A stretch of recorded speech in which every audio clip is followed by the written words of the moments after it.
Welcome to VVW news. Simhachalam Gosala junction వద్ద వంగవీటి మోహన్ రంగ 37వ వర్ధంతి కార్యక్రమం జరిగింది. రాధారంగ మిత్రమండలి ఉత్తరాంధ్ర కన్వీనర్ దత్తాత్రేయ ఆధ్వర్యంలో జరిగిన ఈ కార్యక్రమంలో మాజీ సర్పంచ్ పాసర్ల ప్రసాద్ రంగ విగ్రహానికి పూలమాల వేసి నివాళులర్పించారు. రాధారంగ మిత్రమండలి వారి ఆధ్వర్యంలో దత్తాత్రేయ గారు ఆధ్వర్యంలో నిర్వహిస్తున్నటువంటి ఈ కార్యక్రమానికి మరి వచ్చినందుకు చాలా ఉద్వేగంగా ఉంది. ఎందుకంటే వంగవీటి మోహన్ రంగ గారు కులానికి సంబంధించిన వ్యక్తి ఏం కాదు.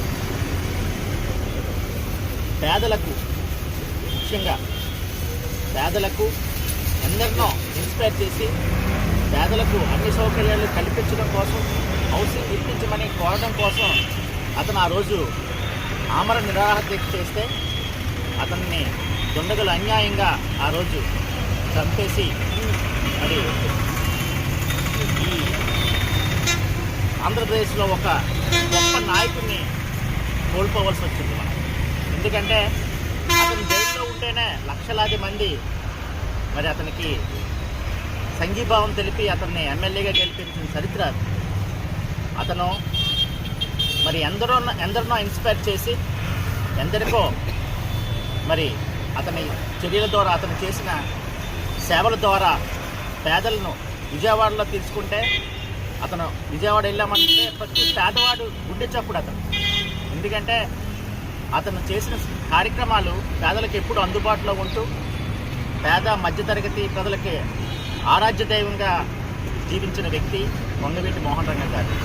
అటువంటి మహనీయుని వర్ధంతి మరి ఈ రోజున మనందరి సమక్షంలో జరుపుకోవడం, మరి అతని స్మృతులు మనం గుర్తు తెచ్చుకోవడం మరి చాలా విచారకరం. ఎందుకంటే ఈ పాటికే అతను ఈ రాష్ట్రానికి గొప్ప నాయకుడిగా ఎదగవలసిన మహానుభావుడు. అలాంటి వ్యక్తిని కోల్పోయాం. అయినా సరే అతని ఆశయ సాధన కోసం మనందరం కృషి చేద్దామని, చుట్టుపక్కల ఉండే మనకు అందుబాటులో ఉండే పేదల కోసం మనం ఎప్పుడూ పరితపించాలని, వారి కోసం మన సేవలు చేయాలని ఈ సందర్భంగా కోరుకుంటున్నాను. మరి ఈ కార్యక్రమాన్ని ఏర్పాటు చేసినటువంటి మరి దత్తాత్రేయ గారు, మరి రాధారంగ మిత్రమండలి సభ్యులకు అందరికీ నా హృదయపూర్వక ధన్యవాదాలు తెలియజేసుకుంటున్నాను.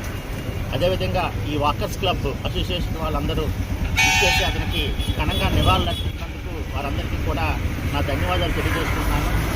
మరి ఈ కార్యక్రమం ఈ రోజుతో కాకుండా ప్రతిరోజు అతని స్ఫూర్తిని మనం నింపుకొని మనం సేవ చేయాలని కోరుకుంటూ సెలవు తీసుకుంటున్నాను. అమర్ రహే వంగవీటి మోహన్ రంగ గారు, అమర్ రహే వంగవీటి మోహన్ రంగ గారు.